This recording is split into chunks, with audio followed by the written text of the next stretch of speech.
Here's what you missed on Phathead and Cande in the morning. Weekdays 6 to 10 a.m. on My Country 96.1. My Country 96.1, Phathead, Cande Roth. Cande, before we get to National Days, I got a couple of dad jokes for you, some stories and things.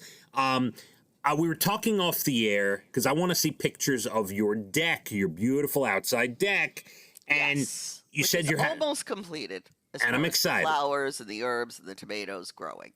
Now, you were telling me there's a pollen issue. You know, the pollen's very high. And Unbelievable. So I said, you got to hose off the deck. And you said there is a problem with that, Cande. Right, because the owner of the building lives down below, and his deck is right below our deck. And if I hose off my deck, all the water's going down to his deck. So I have to wash it like a floor. That's incredibly terrible. That is terrible. I'm so glad I'm on the upper level. I have to tell you.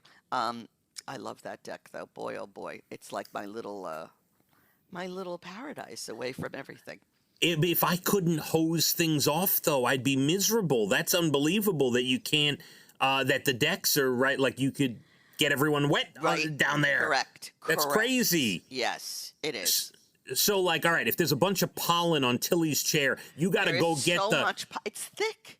It's thick. Like I can't ever say anything. It's like powder. Like somebody took yellow powder and put it everywhere. Yeah. So that's an issue I'll have to deal with. That is a second job. Unbelievable, kid. Well, I'll just wipe off the deck and clean the table, and hopefully this will be the bulk of the pollen coming down. Let's hope. Cande, let me see if I can make you laugh. I got two jokes for you today. They are science related. How do you organize a space party? How do you organize a space party? Well, you go out of this world? You plan it. Oh, clever. You plan it, Cande. You plan it. I love that. You plan it. I love it. To all the science teachers that may be listening, Cande. That's a good one. What did one DNA strand say to the other DNA strand? I don't recognize you. Do these jeans make my butt look big? I think that's my favorite one so far. Thank you. That is my goal every day, to make you chuckle. Yeah, that's a good one. I think that's the favorite one so far. All right, you love gardening. Today is National Peace Rose Day. Do you know what a peace rose is? I think the ones that they grow in like bunches together, they're like littler. I'm not sure, but that's what it is. Light yellow to large cream-colored flowers, slightly flushed crimson pink petal edges. That is what I'm reading here. That sounds beautiful. Yeah. Today is National Shrimp Scampi Day today. Are you in for something? Yeah. That's what I'll order. Shrimp, any type of shrimp. I'm in. Yeah. Now, you're going to Joe's Crab Shack for a big lunch today. So I'm sure they got to have some cooked dishes there, right? They do. Yes. Yeah.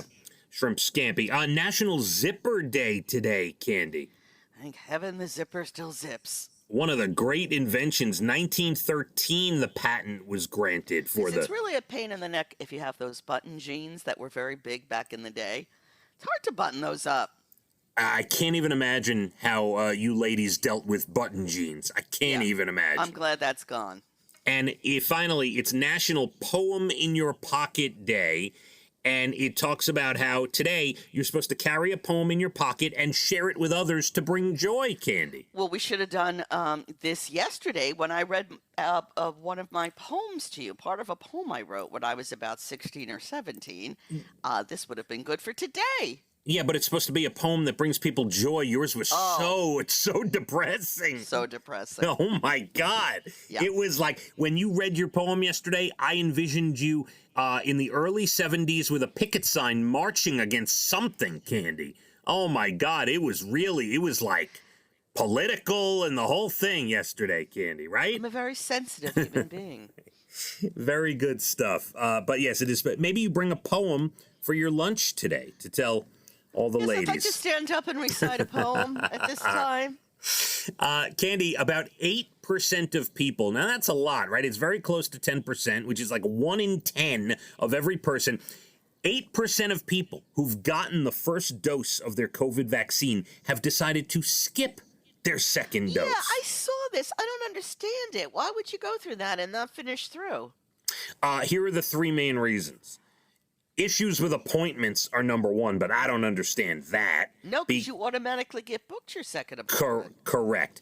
Already feeling protected after one shot is another reason. I don't feel protected after 2. And here's the biggest one, which this is what I figured. Worrying about side effects from the second shot, which is like a big news story. I did worry about it, but I still got it, and I lived, so I don't understand.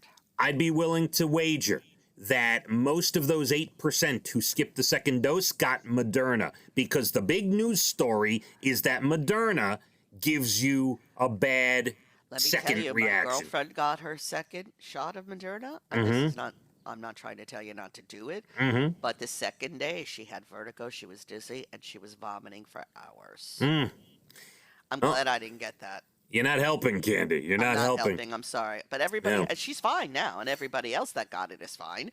And Casey got his second one. He was just a little achy. Brian got his first one. Now he'll go for his second soon. Now, you know what I think about is, we got Pfizer, and our second shot was no big deal. Right, we felt good. I felt bad the second day. I felt very achy. My whole body ached. Oh, right, yeah, a little bit of aching. But I think, part of me was thinking maybe I need a bad reaction to, maybe that means it's working, Cande. That's not true either. Oh, okay, So I didn't know that.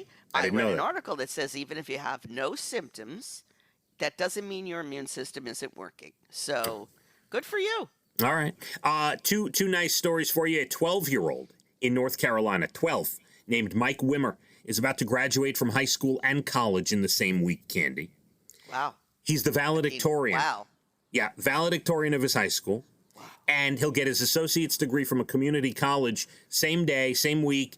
He's going into robotics. Is that something? I think that's amazing. Love that. And the guitarist for a Florida rock band used his hearing skills to help find a guy who went missing. Rescuers were looking for a guy in a wooded area.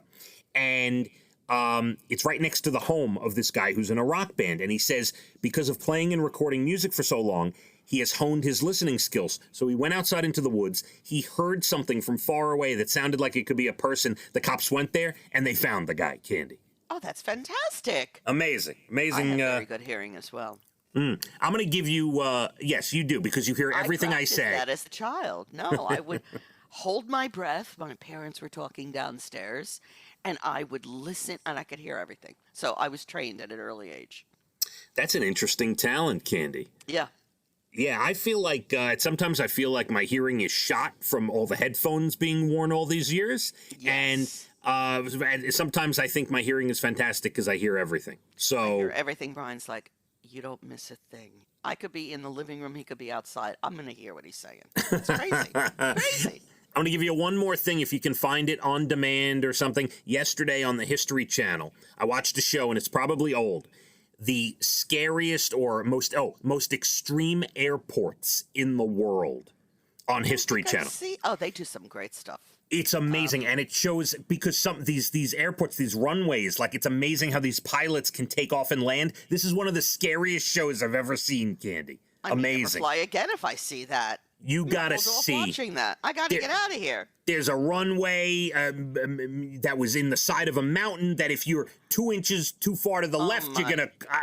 It's Where crazy. Was that? You got somewhere overseas. I don't even remember. Goodness. You gotta watch it because then I'll never fly. Well, have a great lunch today with your friends. All right. Thank you.